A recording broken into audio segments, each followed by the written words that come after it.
Good day mga kois, fans minaliit ang 20k na fine kay Pido Harincio at SMB marami na namang injury sa kanilang lineup at ang rookie ng Rain or Shine na si Adrian Nocum nag-debut na dito sa kanyang team na Rain or Shine. Ito ang ating pag-uusapan sa video natin ito, ngunit kung bago ka pa lang sa aking munting YouTube channel ay humihingi po ako ng likes, share and subscribe. So kagabi nga naglaban ang Rain or Shine Las Two Pinters versus ang San Miguel Bearmen, kung saan nga ay dikitan nga ang naging laban, ngunit panalo dito ang San Miguel Bearmen. Ito nga ay pinangunahan ni Marcio Lasater na mayroon 23 points, 6 dito ay galing sa 3-point area, kaya itong si Marcio Lasater ang naging player of the game sa natapos na laban nila. So ang masamang balita naman dito sa SMB nga mga kois, pagamat nanalo nga sila at nag-improve nga ang kanilang team standing dito sa Commissioner's Cup, ngayon ay 3-1 na nga sila, ay inabot naman ng mga injury itong kanilang roster at ngayon nga ay nadagdagan nga ang problema ng SMB dahil nagkaroon ng injury ang 7-time MVP na si John Mar Fajardo sa kanyang kamay. At ito nga mga kois ay naidagdag na nga itong si John Mar Fajardo sa mga listahan ng mga player ng SMB na mayroong mga injury sa ngayon. Kaya malaking problema nga ito sa SMB, lalong-lalo na kay Coach George Gallen, kung itong si John Mar Fajardo nga ay hindi agad gagaling dyan sa kanyang injury sa kamay. So itong si John Mar Fajardo nga mga kois, kaya bagamat na injury nga siya ay nag-ambag siya dito ng 16 points at saka 7 rebounds dito sa panalo nga nitong San Miguel Bearmen dito sa wala pang panalo na Rain or Shine ni Las Two Pinters, na hanggang ngayon nga naghahanap pa rin ito ng kanilang unang panalo dito sa PBA Commissioner's Cup. So itong si John Mar Fajardo nga ay sabi nga dito ni Coach George Gallen ay hindi nga maigalaw ang kanyang kamay, at ayun nga kay Coach George Gallen, maganda nga na ang susunod na laban ng SMB ay sa December 8 pa, so makakapagpahinga pa itong si John Mar Fajardo. So ang dito naman update naman patungkol dito naman sa injury din ni Terence Romeo at saka nitong si Keith Jimenez at saka itong kay Vic Manuel, so atin din pag-uusapan. So itong kay Terence Romeo, according dito kay Coach George Gallen, ay mga 3 weeks na lang makakabalik na itong si Terence Romeo dito sa SMB. So good news nga ito para sa pansang SMB at saka sa mga fans ni Terence Romeo. At ang isa pa dito ay itong si Keith Jimenez, kung saan sa kanyang debut game nga ay masama nga ang naging pasalubong sa kanya nitong kanyang debut games dito sa SMB dahil na-injury nga ito at natamaan nga siya dito sa kanyang mata, kaya itong si Keith Jimenez ay naitakbo agad sa ospital. So ngayon magbabalik na rin si Keith Jimenez, sabi din ni Coach George Gallen, taabutin din ng mga 3 linggo pa. So kaiba naman dito sa injury ni Vic Manuel, kung saan ay pinoperahan nga siya dito mga coach ng arthroscopic surgery, na ayon nga dito kay Coach George Gallen, itong si Vic Manuel ay kinakailangan pang magpahinga ng 6 to 8 weeks pa nga mga coach para makarecover dito sa kanyang operation. So itong arthroscopic surgery nga mga coach ay sa tuhod nga rin ito, kaya itong si Vic Manuel asahan natin medyo magtatagal pa ito bago natin makita dito sa kupunan ng San Miguel Bearmen. So dito naman tayo mga coach para sa pangalawang updates natin.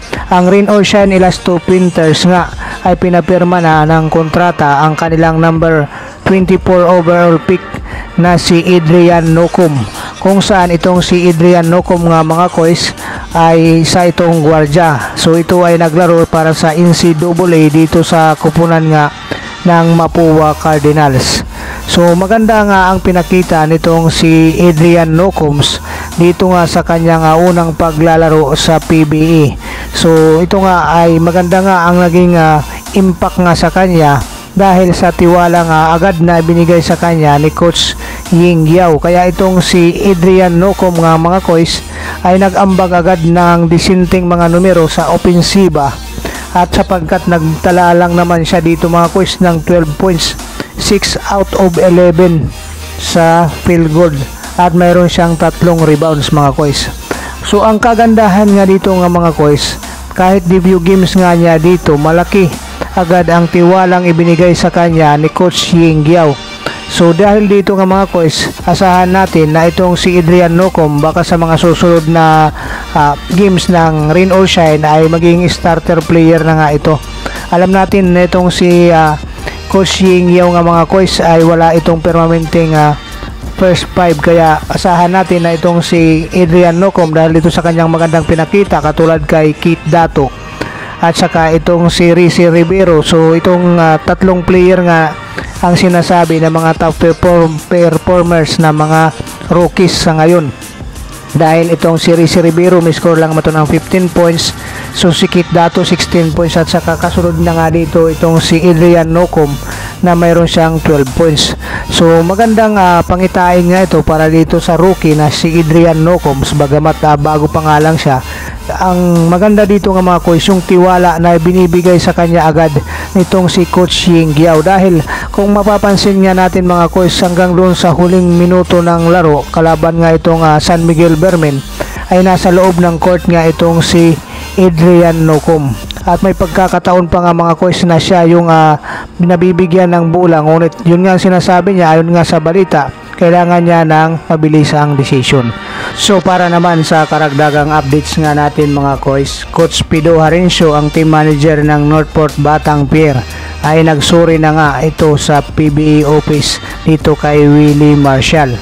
At ito nga si Willie Marshall at ang PBA office ay pinatawan na nga ito ng multa na 20,000 dahil dito sa pagkakasangkot nga niya dito sa alitan nila ng ex-import ng NLEX Road Warriors na si Thomas Robinson. Pero dahil dito nga mga kois ay pinalagan nga ito ng mga PBA fans at ayon nga sa kanila masyadong maliit nga daw itong multa na 20k dito kay Coach Pido Harencio. Bakit umabot sa ganun lang daw ang decision nitong office ng PBA patungkol nga dito sa kinasangkutan na gulo nitong si Coach Pido Harencio sa laban ng Northport Batang Pier versus NLEX Road Warriors. Dito nga sa naging palitan nga nila ng hindi magandang mga salita na umabot hanggang doon sa dugout. So ayon nga dito sa mga fans nga ng PBA na bakit humantong sa multa nga lang ang ipinataw na parusa dito kay Coach Pido Harencio at hindi ito binigyan man lang kahit suspension man lang.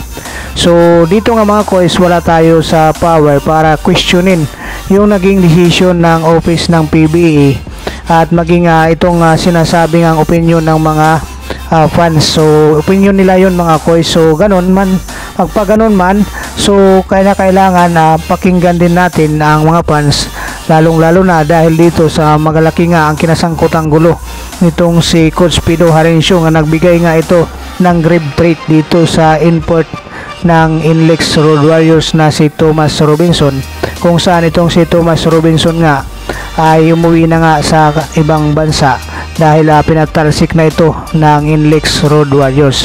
So kayo mga kois, so tama lang ba na ang parusa dito kay Coach Pido Harencio ay pagmultahin lang ng 20k?